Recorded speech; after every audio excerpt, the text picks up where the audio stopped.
In this video, I'm going to show you how to trade Forex on Pocket Broker. Now, there's a few ways to do this. I'm going to show you all of them. The first one is going to be, of course, up top inside your app. You want to select your account you want to trade Forex with. So I'm just going to go with my demo account. You can tap up top and select Real or Demo. Now, in here, you could also tap at the top left of your chart, so whatever asset you're currently on. And up top, you can switch the currencies indicated with a dollar sign.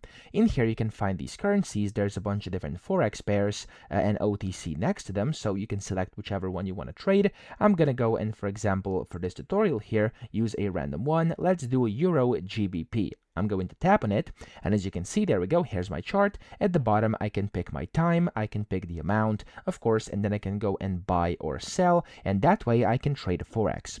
Now, you also have a different option. You could go to the top to your accounts, and there it says Forex as the third option.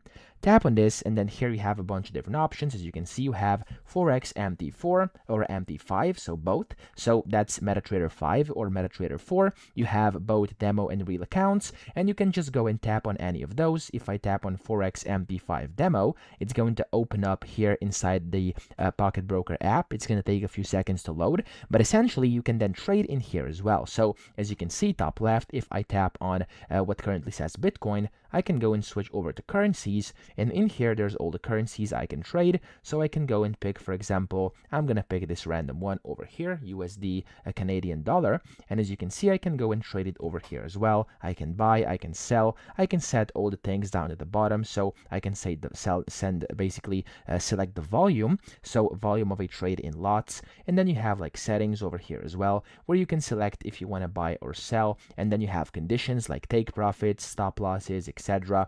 And yeah, that's the second way to actually trade Forex on Pocket Broker. So that's the two methods you can actually use. I hope this video helped you out. If it did, please subscribe to the channel and help me out as well.